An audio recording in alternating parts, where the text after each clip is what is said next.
Bharatiya Janata party Pune शहराच्या वतीने सर्वप्रथम आलेल्या सर्व पत्रकार बंधू भगिनींचं या ठिकाणी स्वागत करतो। भारतीय जनता पार्टी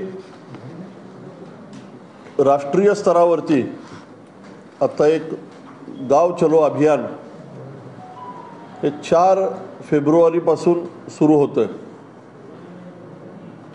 ग्रामीण भागामध्ये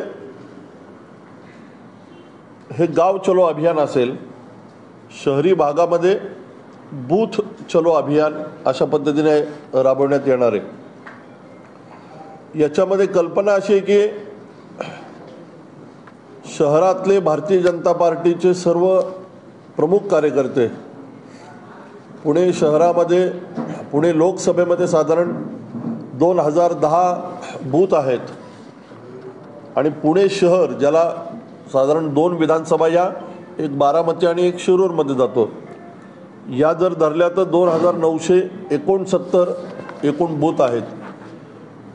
अशा सगळ्या बूथवरती भारतीय जनता पार्टीचा प्रमुख कार्यकर्ता प्रमुख पदाधिकारी हा पहिल्या टप्प्यामध्ये आता 4 तारखेपासून हे अभियान सुरू होतंय।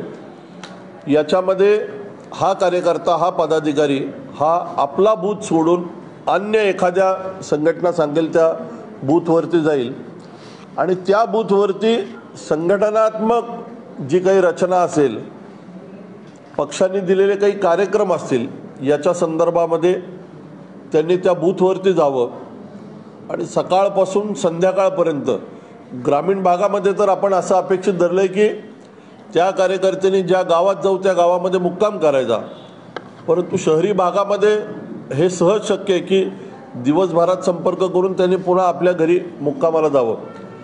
अशी रचना आम्ही भारतीय जनता पार्टी पुणे शहर म्हणून आत्ता शहरामध्ये लावत आहोत। याची एक कार्यशाळा आज भारतीय जनता पार्टीच्या कार्यालयामध्ये संपन्न झाली। आता सगळ्या मतदारसंघाच्या स्तरावरती सुद्धा आम्ही याची रचना केली आहे। पुनीतनी मगाशी सांगितल्याप्रमाणे रवींद्र साळेगावकर हे या अभियानाचे प्रमुख आहेत, सुभाष जंगले त्यांना सहाय्यक आहेत आणि अन्य 2 जण म्हणजे प्रशांत हरसुले आणि संतोष खांदवे असं पूर्ण शहराचं हे अभियानाचं संयोजन करणार आहेत। या अभियानामध्ये साधारण एक प्रमुख 8 प्रकारची कामं या पदाधिकाऱ्यांच्या मार्फत केली जाणार आहेत। त्याच्यामध्ये साधारण मगाशी सांगितल्याप्रमाणे 11 फेब्रुवारीला पंडित दीनदयाळ उपाध्याय यांचा स्मृती दिन आहे आणि या स्मृती दिनापर्यंत हे अभियान चालेल।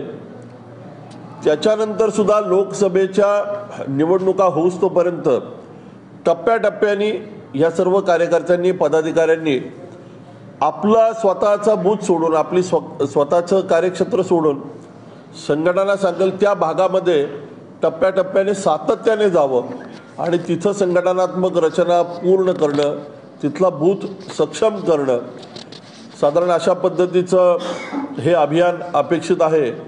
या निमित्ताने पुणे शहर भारतीय जनता पार्टीची संघटनात्मक रचना पूर्ण झाल्यानंतर शहराची कार्यकारिणी झाली, मतदारसंघाची कार्यकारिणी झाली, प्रभाग स्तरापर्यंत भारतीय जनता पार्टीची रचना झाली। भारतीय जनता पार्टीच्या प्रभागाच्या कार्यकारिण्या सुद्धा घोषित बऱ्यापैकी झाल्यात।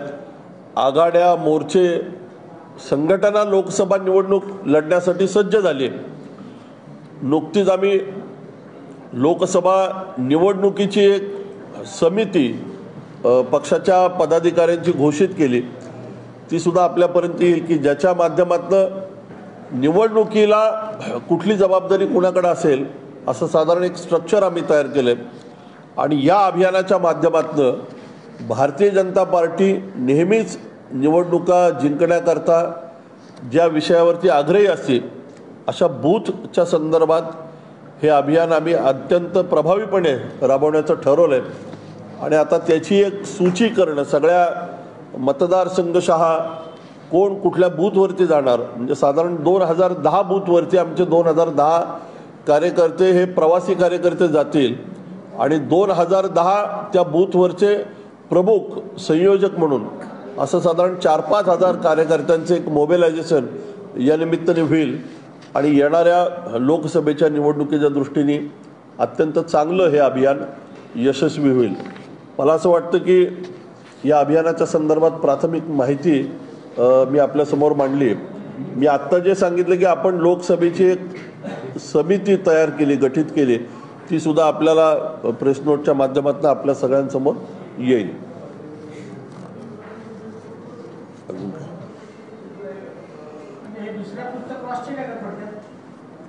नाही, क्रॉस चेक म्हणण्यापेक्षा भारतीय जनता पार्टीमध्ये कायमच असा एक आग्रह असतो की आपण आपलं कार्यक्षेत्र सोडून अन्य कार्यक्षेत्रामध्ये प्रवास करावा, या निमित्ताने नव्या भागामध्ये जावं, तिथल्या कार्यकर्त्यांशी परिचय व्हावा, तिथल्या कार्यकर्त्यांच्या कामाची माहिती व्हावी, आपल्या कामाचा अनुभव हा तिथल्या कार्यक्षेत्राला त्याचा उपयोग व्हावा, असं हे सातत्याने वारंवार केलं जातं.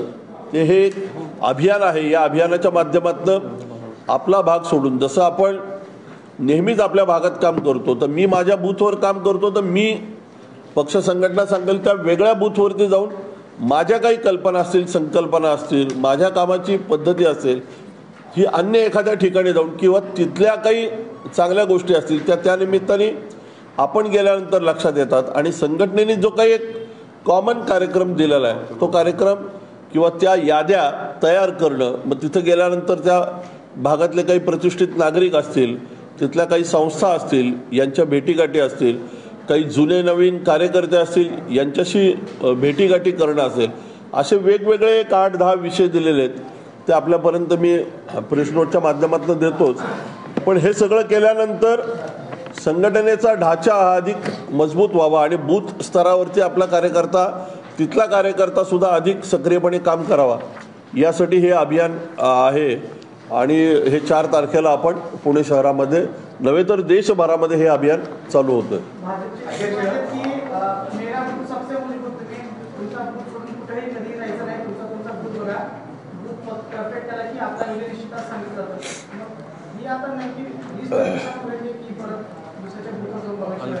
आपण जे म्हणताय ते निवडणुकीच्या काळात भारतीय जनता पार्टीच्या सर्व पदाधिकाऱ्यांना अशा स्ट्रिक्टली सूचना असतात की आपण आपला बूथ सोडून कुठं जायचं नाही.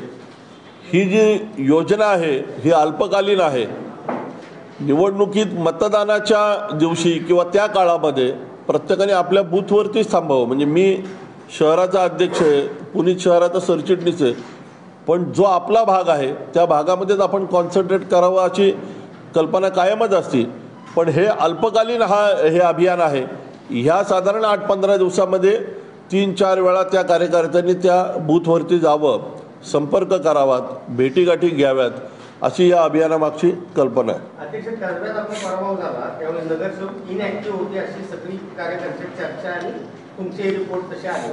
हे तुम्ही जे अर्धा विषय निवडले त्या या कार्यकर्त्यांनी सांगितलं का तिथले नगरसेवक आधीचे किती बोगस होते किंवा काम करत नव्हते, त्यांचा काही डाटा संकलित करण्याची योजना आहे? नाही, मुळात माऊली म्हणतायत असं काही असायचं कारण नाही. आपल्या सगळ्यांना माहिती की कुठल्याही निवडणुकीमध्ये त्या भागातला लोकप्रतिनिधी, त्या भागातला कार्यकर्ता, त्या भागातला पदाधिकारी हा सक्रिय असतोच आणि तो त्याच्या माध्यमातून काम करत असतो. आता कसब्याच्या निवडणुकीच्या संदर्भातलं जे काही पराभवाच्या विश्लेषणाचा भाग होता तो त्यावेळेस झाला, त्याच्यावरती आपण चर्चाही केली. मला असं वाटतं की आत्ता या अभियानाच्या माध्यमातून येणाऱ्या लोकसभेच्या निवडणुकीच्या दृष्टीने त्या बूथवरती तिथली यंत्रणा सक्षम करणं आणि आपला एक कार्यकर्ता आहे, एक पदाधिकारी, तो प्रवासी कार्यकर्ता म्हणून दुसऱ्या भागात जाणं आणि त्या भागामध्ये संपर्क करणं, संपर्काचे समर्थन, अधिकाधिक लोकांच्या भेटीगाठी घेणं, असं या अभियानामागचा हेतू आहे.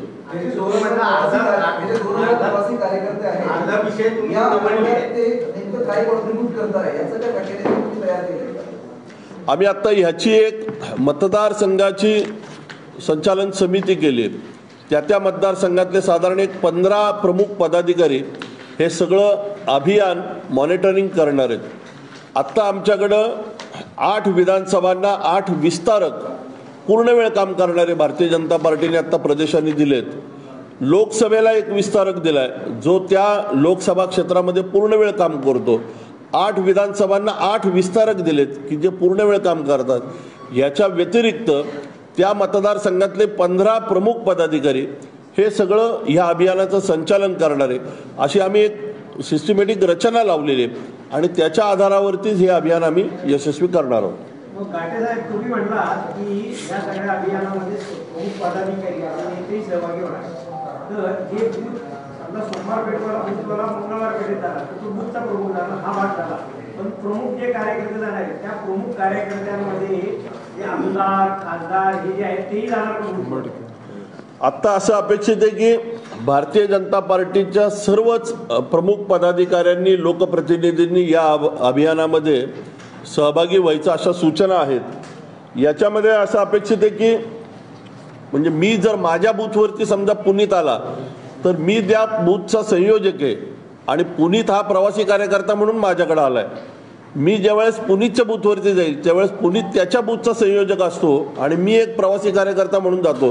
त्यामुळं आपण जसं म्हणताय तसं सर्व नगरसेवक, सर्व आमदार, लोकप्रतिनिधी, संघटनेचे सर्व प्रदेश स्तरावरचे पदाधिकारी, जिल्हा स्तरावरचे पदाधिकारी सगळे हे अभियानामध्ये सहभागी होणार आहेत. आणि तिथं गेल्यानंतर तिथं आपण आत्ता बूथवरती 50 प्रमुखापर्यंत यंत्रणा लावली आहे. त्या 50 प्रमुखांपर्यंत त्यांच्या जबाबदाऱ्या निश्चित करणं, नवीन मतदारांची नाव नोंदणी, त्याचा आढावा घेणं, काही व्हॉट्सअपचे ग्रुप आम्ही त्या भागामध्ये लोकल स्तरावरती करायला सांगितलेत. हे झालेत का नाही त्याची एकदा शहानिशा करणं, नसतील झाले तर काही सूचना करून ते होणं. विकसित भारत अभियान आता जे मोठ्या प्रमाणावरती चालू आहे त्याचे ब्रँड अँबॅसेडर बनवणं, प्रचार मोहिमेचा आढावा घेणं, प्रत्येक बूथवरती 51% अधिक मतं ही भारतीय जनता पार्टीला कशा पद्धतीने मिळतील याच्यासाठी काय केलं पाहिजे. मतांचं समीकरण समजा मागच्या इलेक्शनला किती मतं पडली, ह्या निवडणुकीला त्याच्यापेक्षा अधिक पडण्यासाठी काय केलं पाहिजे या दृष्टीने प्लॅनिंग करणं, लाभार्थ्यांशी संवाद साधणं, विविध समाज घटकांच्या बैठका घेणं, असे वेगवेगळे कार्यक्रम या सगळ्या अभियानामध्ये आम्ही करणार आहोत. आणि तशा सूचना सर्व प्रमुख पदाधिकाऱ्यांना या दृष्टीने दिलेल्या आहेत.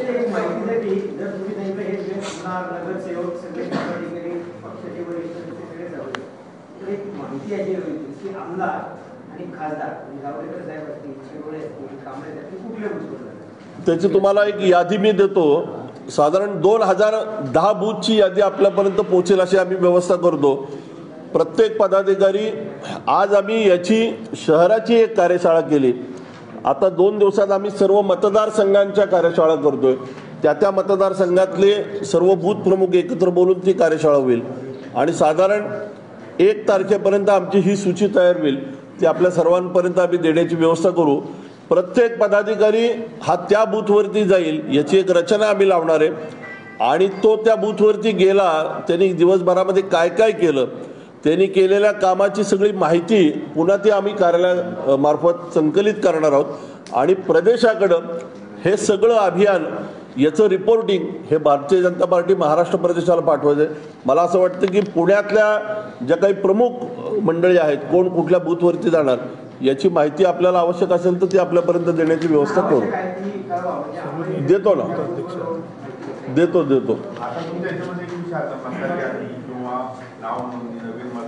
परंतु काही महिन्यापूर्वी एक विजय शिवसेनेने प्रेस कॉन्फरन्स घेतली होती पुण्यामध्ये की बारामती किंवा त्या भागातले शिरूरचे मतदार पुण्यात नोंदवले गेलेले होते त्या निवडणुकीच्या काळात, ज्यावेळेस अनिल शिरोळेंची इलेक्शन होती, सांगलीची होती. त्या ह्याच्यामध्ये अजूनही ती नावं पुण्याच्या मतदार यादीत आहेत असं त्यांचा आरोप होता आणि ती नावं तिकडे आहेत. त्याच्या संदर्भात काही काम केलेलं आहे का? नाही, अनिल शिरोळेंच्या इलेक्शनला मला माहिती आहे की सांगलीची काही नावं पुणे लोकसभेमध्ये होती आणि त्याच्यावरती आपण त्यावेळेस अनिल रावांनी ऑब्जेक्शन घेतलं होतं आणि ती यादी मोठ्या प्रमाणावरती आपण ती वगळली होती. मला असं वाटतं की त्याच काळामध्ये अनिल शिरोळेंच्या लोकसभेच्या वेळेस ती वगळण्यात आली होती. आता पुण्या नव्याने त्या मतदारसंघामध्ये सर्व प्रभाग स्तरापर्यंत आम्ही मतदार याद्या चेक करणं हे आत्ता या अभियानाच्या अंतर्गत प्रत्येक पदाधिकाऱ्यांना सूचना दिलेल्या आहेत आणि तशा दृष्टीने काही आढळलं तर निश्चित आम्ही त्याच्यावरती योग्य ती कार्यवाही करू. आता नाही, हे भारतीय जनता नेते घेणार आहेत का? कारण की कसं आहे, तुमचे जे मित्र पक्ष आहेत ते पुण्यात महापालिका निवडणुकीत तुमच्या तिकिटामध्ये कमळावरती राहतात. तुम्ही यावर सांगा मला. नाही, हे अभियान भारतीय जनता पार्टीचं आहे. निवडणुकीला जाताना, सामोरं जाताना मित्रपक्ष संघटना सगळ्या एकत्र येऊन काम करतील. हे पार्टी म्हणून स्वतंत्रपणे केंद्र स्तरावरून आलेलं अभियान आहे.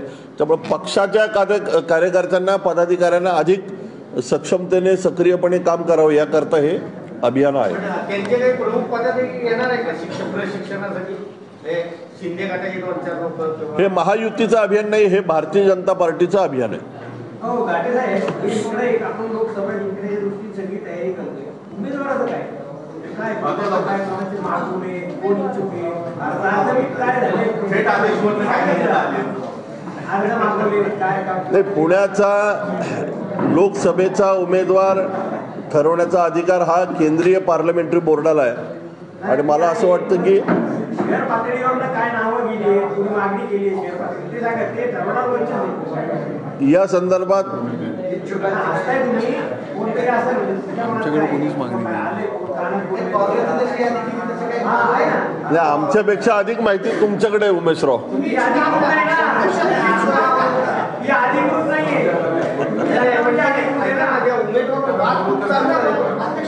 ही माहिती आपल्याकडनंच कळते आता आम्हाला.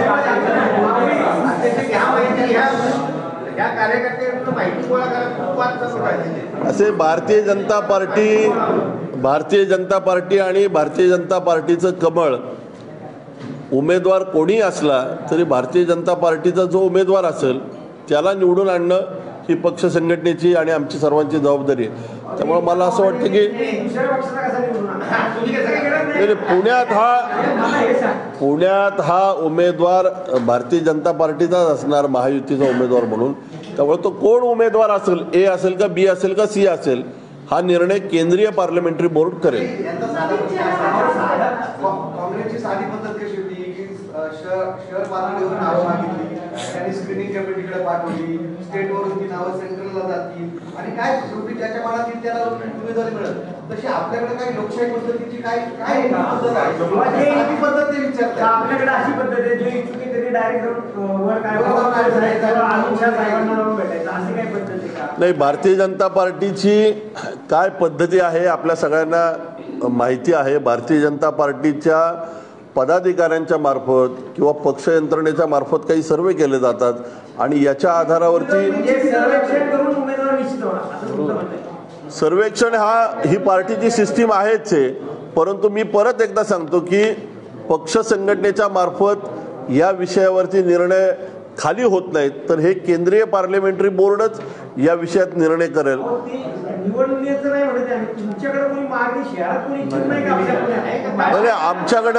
आमच्याकडे उद्या उमेश शेळकेंनी जरी मागणी केली तरी आम्ही ते पक्षापर्यंत पोहोचू, असं काही कारण नाही. तुम्ही द्या ना तुमचं एक मागणीचं पत्र आमच्याकडे द्या, आम्ही पाचू. हो, द्या ना, द्या. तुमच्या भावना आम्ही पोहोचू. तुम्ही नाही, उमेश शेळकेंना जर इच्छा असेल तर त्यांनी माझ्याकडे पत्र द्यावं.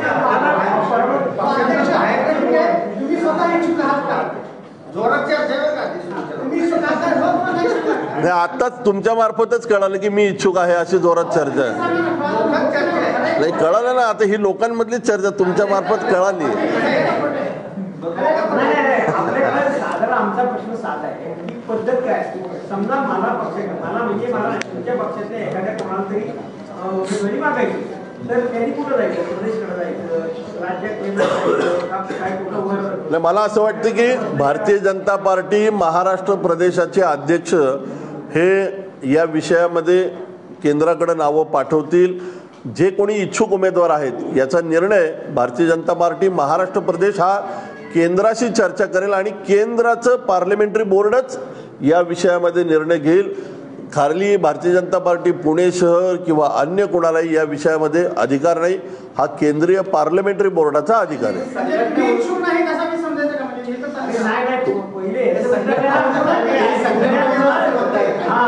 शहराध्यक्ष धीरज घाटे 1 ते 15 नावं किंवा 1 ते 25 नावं, कदाचित तुमच्या पक्षात 100 नावं की इच्छुक आहेत पुणे शहरातून लोकसभा लढायला, असं काही रिकमेंडेशन लेटर शहराध्यक्षांकडे पाठवतील का? साधा प्रश्न आहे. नाही, या विषयामध्ये प्रदेश अध्यक्षांनी जर आमच्याशी चर्चा केली तर शहर भाजप म्हणून या विषयातलं जे काही आमचं ॲनालिसिस आहे किंवा आम्हाला जी माहिती ती आम्ही योग्य ती माहिती प्रदेशापर्यंत देऊ.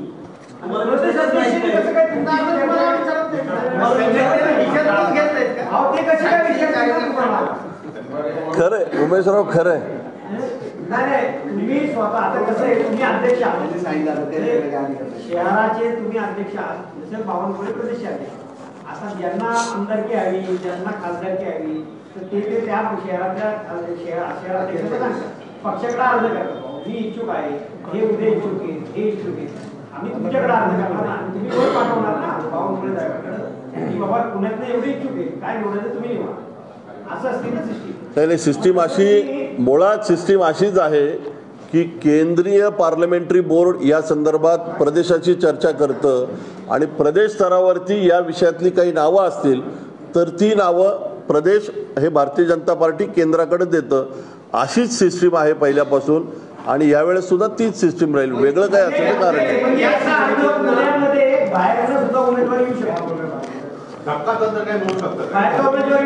पक्षातलाच उमेदवार असेल. बाहेरचा म्हणजे कुठला? असे कोण उमेदवार असेल हा भारतीय जनता पार्टीचा कार्यकर्ताच पुण्याचा उमेदवार असेल.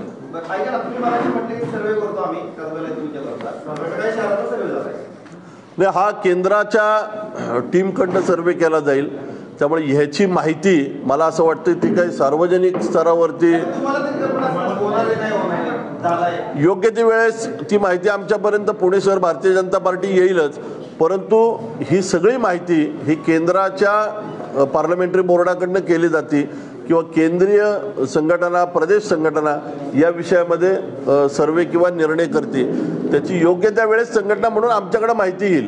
पण अध्यक्ष म्हणजे आता जे 5,000 लोक जे गावभर फिरणार आहेत आता, यांच्या मनात तशी काही पक्षात किंमत नाही.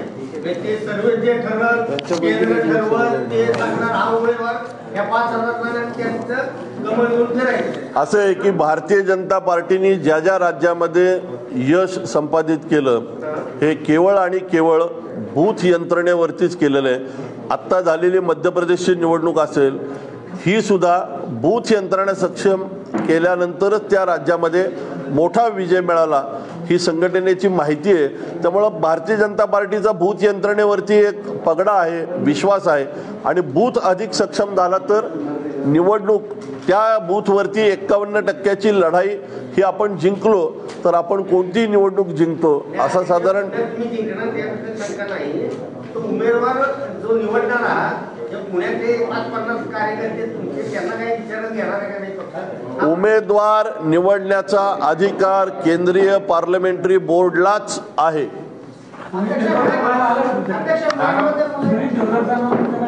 आता बरीचशी नावं तुमच्या मार्फत सुद्धा कळत आहेत. अशी जे जे नावं आमच्यापर्यंत येतात ते आम्ही प्रश्न असा आहे या कमिटीमध्ये देवघर कुठं दिसणार असा प्रश्न आहे. कुठल्या कमिटीमध्ये? लोकसभा चुनाव प्रबंधन समिती. हो, देवघरांचं नाव आहे असं याचं म्हणणं आहे. नाही, त्यात पदाधिकारी आहेत, शहराचे जे पदाधिकारी आहेत त्यांची नावं आहेत त्या समितीमध्ये. हो का? त्यांच्याकडे समन्वयाची जबाबदारी दिली आहे. कोणाकडं? हो, मोहळांचं पण नाहीये ना त्यात नाव. ते निवडणूक संयोजक आहेत, लोकसभा संयोजक आहेत. समन्वयक म्हणून श्रीनाथ विमानांची निवड झालेली आहे, पण इथं प्रभारी म्हणून काय? संघटनेचे जे पदाधिकारी आहेत पुणे शहराचे, समजा दीपक पोटे हे शहराचे सरचिटणीस होते मागच्या टीममध्ये, त्यांना आता आम्ही या रचनेत घेतले. श्रीनाथ भिमाले हे महानगरपालिकेचे सभागृह नेते होते, त्यांना आता लोकसभा समन्वयक म्हणलंय. किंवा राजेश शनपुरे हे मागच्या टीममध्ये सरचिटणीस होते, त्यांना आता या यंत्रणेमध्ये घेतलंय. अशी संघटनेत पुनर्वसन असं नाही, या संघटनेमध्ये काम करणारे जे गेले 10 वर्ष 15 वर्ष 20 वर्ष काम करतात अशा सगळ्या कार्यकर्त्यांची ही एक आपण समिती केली आणि या समितीच्या मार्फत या निवडणुकीचं संचालन केलं जाईल. अध्यक्ष साहेब, आपल्या पक्षाचे माजी आमदार माजी शहराध्यक्षांचे एक स्वतंत्र शहराचे विजन डॉक्युमेंट तयार करायला घेतले. ते पक्षाच्या व्यासपीठावर काय विजन डॉक्युमेंट काय वेगवेगळं नाही का?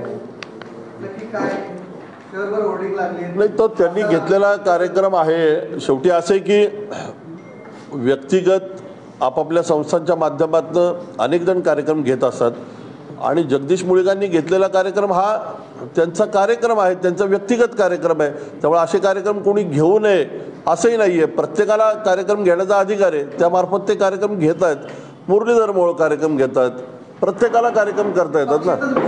शहराचं विजन डॉक्युमेंट मांडतायत.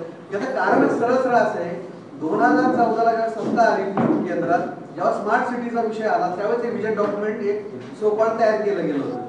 मग ते विजन पूर्ण झालं नाही म्हणून नव्याने विजन मांडताय का ते खूप पूर्ण झालं म्हणून आणखी एक विजन मांडताय?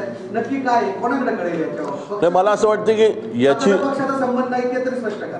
नाही, पक्षाचा संबंध नाही असं म्हणता येणार नाही. ते पक्षाचे माजी अध्यक्ष आहेत. मला असं वाटतं की ह्या कार्यक्रमामागची संकल्पना ही आपण त्यांच्याशी चर्चा केली तर आपल्याला अधिक माहिती मिळेल. पक्षाशी संबंध आहे की नाही एवढंच फक्त विषय आहे. पक्षाशी का नाही संबंधित? पक्षाचे ते माजी अध्यक्ष आहेत ना. कार्यक्रमाचा पक्ष शहराचं विजन डॉक्युमेंट मांडताय. तुम्ही लक्षात घ्या, आज अत्यंत चर्चेचा मुद्दा आहे. शहराचं विजन डॉक्युमेंट मांडताय आणि जगदीश मुळीकांनी मांडलेलं शहराचं विजन डॉक्युमेंट हे भारतीय जनता पक्षाचं विजन डॉक्युमेंट आहे की नाही, असणार आहे की नाही, याबद्दल स्पष्टता हवी. 100% भारतीय जनता पार्टीचं जे विजन डॉक्युमेंट आहे आणि जगदीश मुळीकांनी कार्यक्रम घेतला, हा काही परस्पर विरोधी कार्यक्रम आहे असं नाही. हा त्यांचा व्यक्तिगत कार्यक्रम असला तरी ते भारतीय जनता पार्टीचे नेते आहेत. त्यामुळे त्यांनी मांडलेलं विजन हे भारतीय जनता पार्टीच्या कार्यकर्त्याचं विजन आहे. वेगळं असायचं काही कारण नाही. निवडणूक प्रक्रिया राबवणं किंवा ते घेणं न घेणं हा आयोगाचा अधिकार असतो. असं असलं तरी पुण्यामध्ये दिवंगत खासदार गिरीश बापट यांच्या निधनानंतर 30 वर्ष निवडणूक घ्यावी असा आग्रह आपल्या पक्षानं का धरला नाही? मला असं वाटतं की निवडणूक कधी घ्यावी, घ्यायची नाही घ्यायची हा अधिकार निवडणूक आयोगाचा आहे. त्यामुळं भारतीय जनता पार्टीने निवडणूक पुढे ढकलली असं म्हणण्याचं काही कारण नाही. उद्या निवडणूक जबाबदार पक्ष म्हणून, एक मोठा पक्ष म्हणून पुण्यातल्या नागरिकांचे प्रश्न किंवा पुण्यातल्या शहराचं हित लक्षात घेता या गोष्टीचा आग्रह का धरला नाही? आम्ही सुद्धा भारतीय जनता पार्टी म्हणून पोटनिवडणूक होईल या अपेक्षेत आम्ही होतो. आम्ही त्या दृष्टीने तयारी केली होती. भारतीय जनता पार्टी संघटना म्हणून आम्ही सज्ज होतो. परंतु वेगवेगळ्या कारणामुळं ही लोकसभेची पोटनिवडणूक घेतली नाही. निवडणूक आयोगाने जर घोषित केली असती तर आमची तयारी होती. निवडणुकीला सामोरं जायला आम्ही तयार होतो. त्यामुळं हा प्रश्न सर्वस्वी निवडणूक आयोगाचा आहे. त्या संदर्भात कोर्टात याचिका दाखल झाली, कोर्टाने तो निर्णय दिला, हे आपण सगळेजण पाहतोय. त्यामुळे हे निवडणूक आयोगाचाच निर्णय तो. शेवटी त्यांनी निवडणूक का नाही घेतली हा प्रश्न त्यांचा आहे. पण निवडणूक जर त्यांनी घेतली असती, आम्ही तर तयार होतो. आम्ही त्यावेळेस जरी निवडणूक घेतली असती तरी आम्ही निवडणुकीला सामोरं जायला तयार होतो. जसं लोकसभेचं सांगितलं पोटनिवडणुकीचं, तसं महानगरपालिकेच्या इलेक्शन तरी वेळेवर घ्या अशी मागणी तुम्ही करणार का नाही? पण कोर्टात या विषयात कोर्टात कोण गेलं हे आपल्यालाही माहिती आहे ना.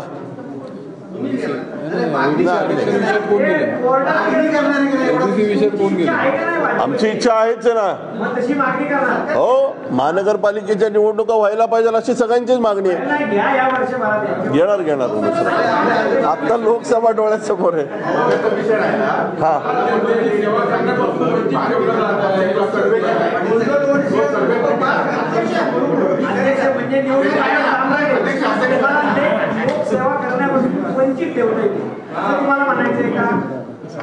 असे सगळ्या निवडणुका झाल्या पाहिजे. हा लोकशाही, आपण सगळेजण लोकशाही मानणारे आहोत. त्यामुळं आयोग नाहीये असं तुम्हाला म्हणायचं. आयोग लोकशाही मानत नाही म्हणून ते निवडणूक घेत नाही. निवडणुका झाल्या पाहिजे, निवडणुका व्हायला पाहिजे या मताचे आपण सगळेजण आहोत. आणि आम्ही सुद्धा आग्रही आहोत की महानगरपालिकेच्या निवडणुका या लवकर झाल्या पाहिजे. पुणेकरांना महानगरपालिकेच्या निवडणुकीच्या माध्यमातून जनसेवक, लोकसेवक, लोकप्रतिनिधी हा मिळाला पाहिजे हे निश्चित आहे. आणि त्या लवकरच निवडणुका होतीलही. लोकसभेच्या संदर्भात आता आपण चर्चा करतोय. मला असं वाटतं की तयार आहेत, मतदारांचे सगळे तयार आहेत, आमचे कार्यकर्ते भरपूर पोहोचले आहेत. पण प्रत्येक विषय मतदानाच्या दिवशी मात्र तुमचे अर्धे मतदार गायब असतात, अर्धे मेलेले असतात, जे जिवंत त्यांची नावं नसतात. तर हे कुठे क्रॉस चेक करणार आहात की नाही? त्यावेळेस मी फक्त कागदोपत्री नावाचा आतापर्यंत असा अनुभव आहे. नाही, आम्ही आता त्या बूथवरती 50 प्रमुखांना तशा सूचना दिल्या आहेत की याद्या चेक कराव्यात. याद्यामध्ये जे स्थलांतरित मतदार आहेत, मयत झालेले मतदार आहेत, याची नोंद करावी. त्याच्या संदर्भात माहिती त्या मतदारसंघांनी संकलित करून त्या संदर्भात याद्या दुरुस्त करण्याच्या संदर्भात पाठपुरावा करावा अशी रचना आम्ही लावलेली आहे. हे खरं आहे की प्रत्येक निवडणुकीमध्ये असं एखाद्या भागामध्ये होतं की एखादा भाग वगळला गेला आहे, यादीच्या यादीमध्ये फेरफार झालेला दिसतो. परंतु कार्यकर्त्यांच्या मार्फत आपण ही रचना आत्ता पूर्णपणे लावली आहे आणि मला असं वाटतं की ह्या निवडणुकीसाठी आपण ती यंत्रणा पूर्णपणे परिपक्वपणे ती राबवणार आहोत आणि तशा सूचना आम्ही खाली आमच्या सगळ्या बूथच्या अध्यक्षांना दिलेल्या आहेत. होणार ना क्रॉस चेक. अध्यक्ष, दुसरा प्रश्न, इथं घोषणापत्र प्रभारी सिद्धार्थ शिरोळे आणि संजय मयेकर म्हणजे हे जाहीरनामा तयार करणार प्रभारी त्या विषयाला कॉर्डिनेट ते करणार आहेत. ती आता टीम मध्ये मुळीत पण असतील नाही, 8-10 जणांची टीम असते. नाही, आता असे आता एक 8-10 जणांची आम्ही टीम करणार आहे. आम्ही तुमचाही सल्ला घेणार ना त्यावेळेस की काय पुण्याला वाटतं, म्हणजे पुण्याचं काय विजन घेणार. सगळ्यांची नाव आहेत, सगळ्यांची नाव आहेत, सगळ्यांची नाव आहेत. आपल्या सगळ्यांनी या ठिकाणी वेळात वेळ काढून उपस्थित राहिले. अनेक विषयांवर आपण सगळ्यांनी प्रश्न विचारले. गाव चलो अभियान या विषयात मला असं वाटतं, ऐक ना, मला असं वाटतं की तुम्ही नाही, मला असं वाटतं की माऊली तुम्ही 3 जण बाकीच्यांची दडपशाही करता, बाकीच्यांना बोलूच देत नाही. पत्रकारितेमध्ये बाकीच्या सुद्धा नवीन लोकांना बोलू द्या. उमेशराव,